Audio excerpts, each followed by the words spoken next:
Hello, comic fans. Here's Earl Grey. The European comic magazine, whatever that is, has been very important for the European comic landscape, especially in the last century, but actually still ongoing since we have still the German Zack, about the Spanish Cairo, I don't know.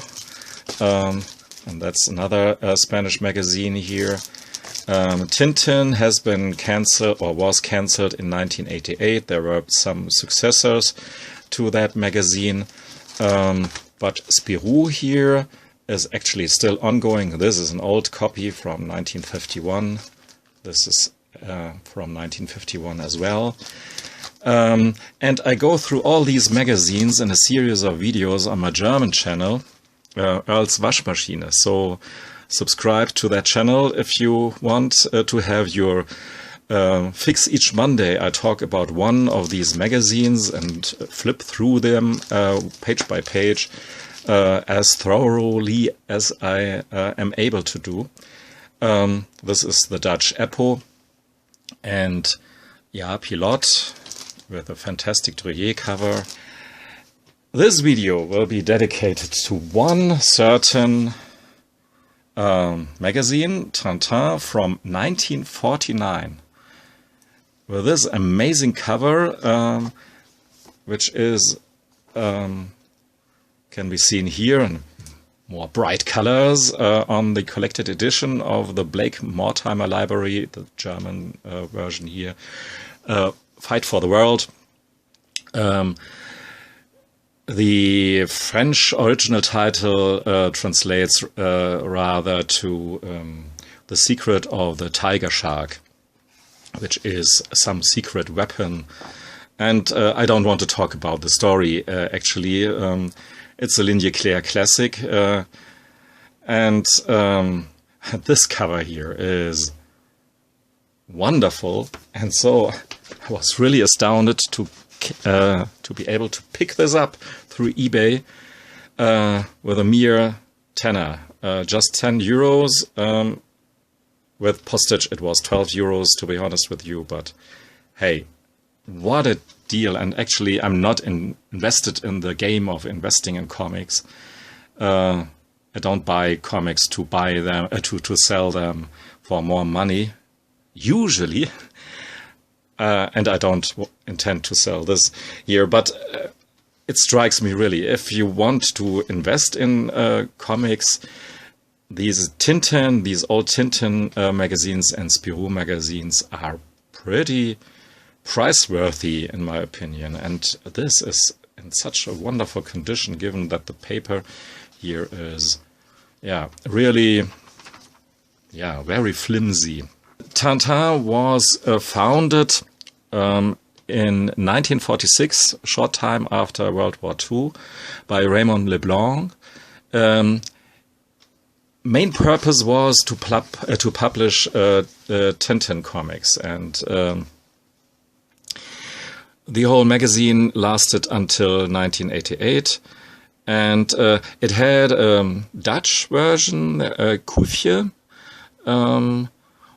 and for many, many years there were even Portuguese or Greek or even an Egyptian version of Tintin, the Egyptian version in Arabic. So Tintin is a worldwide success, but the magazine in its own way was a success as well. And what makes these magazines some kind of special is this extra content.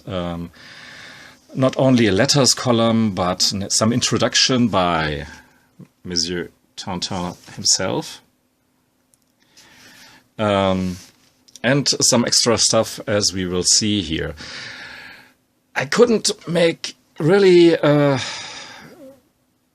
couldn't find out too much stuff about La Princesse Zulima by one Salomon. It's obviously done in some kind of Hal Foster tradition.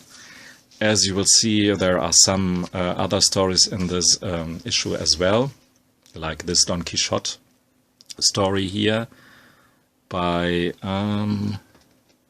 Trubert, and he's Jean Trubert actually. but it has this division of picture and text, which is rather typical for older comics. Here we have Le Fantôme Espagnol, the Spanish Phantom, by one Flemish cartoonist called Willy van der Steen, who is a friend of Hergé as well. And yeah, I mean, it's just a short episode in a longer story. Like all these stories are told with one page each. This is a weekly magazine, by the way. And the readers get only one page a week. So I think this is very hard to take. I mean, today it wouldn't be successful. You can't make the reader wait for 1 week until the story is continued, and then just with one page.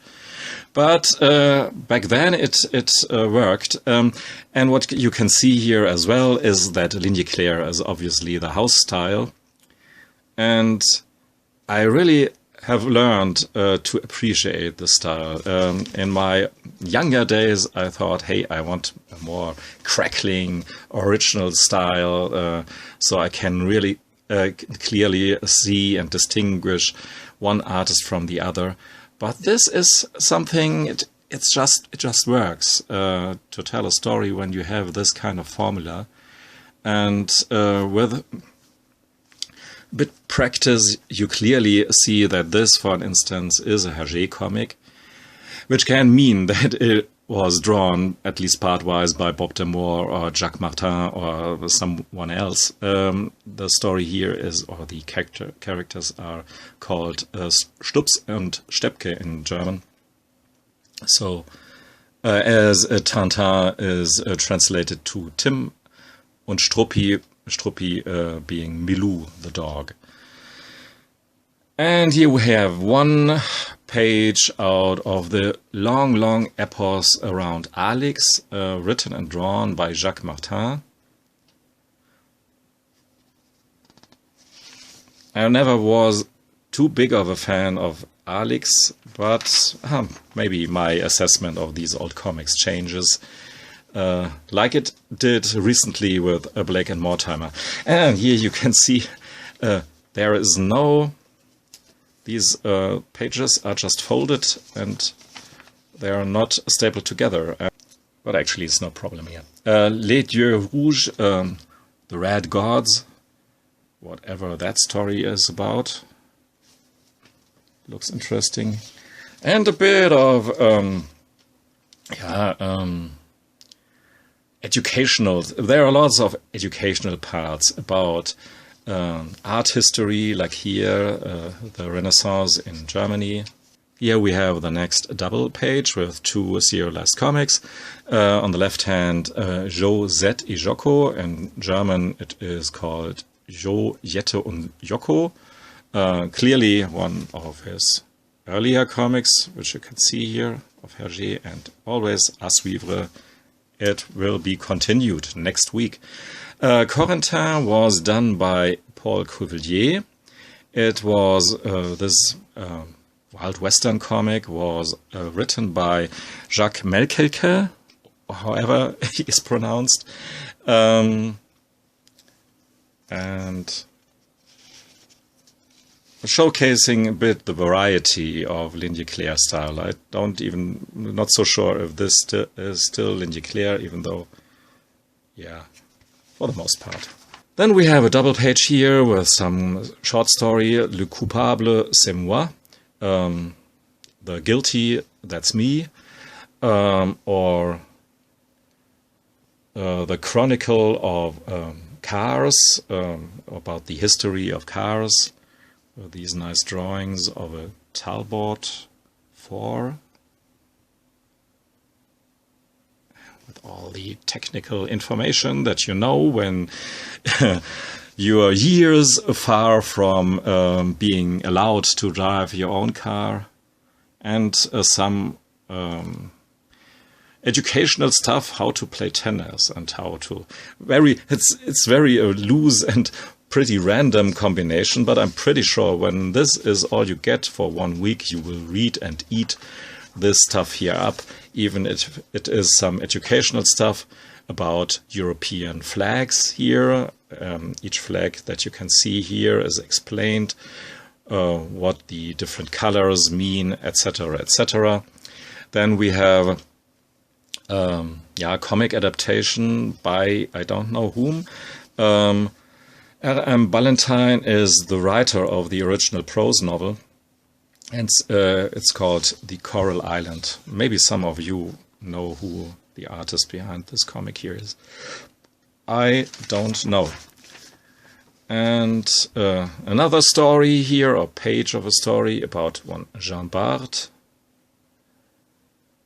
and the hero of Dunkirk, with some illustration by one Jean Loudy, who is probably the father of one of the friends of Hergé who created this magazine here, Jacques Loudy.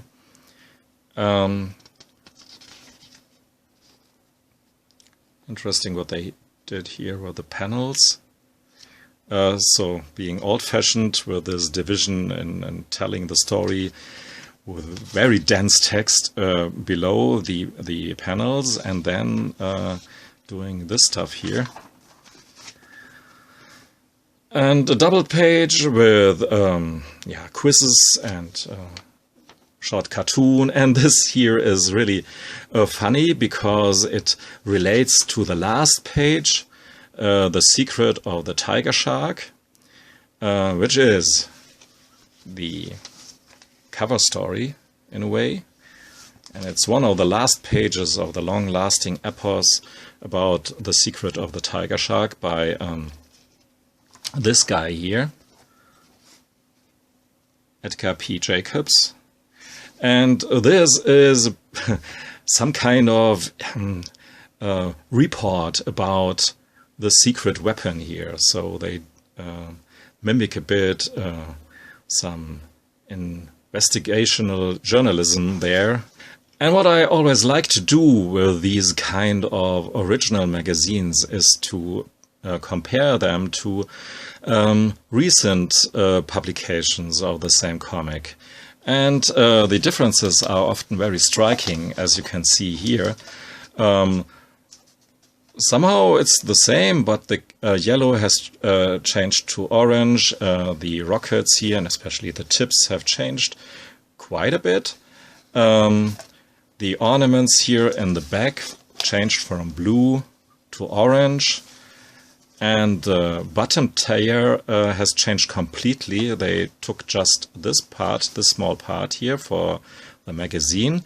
And instead of this panel, they went with a short piece here of the cover page here, which doesn't hurt because, again, this is an excellent cover. And yeah, was really the reason for me to pull the trigger. But if you want to know more about European magazines like these and some more, go on to Örls Waschmaschine. But you've been warned, this stuff will be in German. Thanks for listening and watching. Goodbye.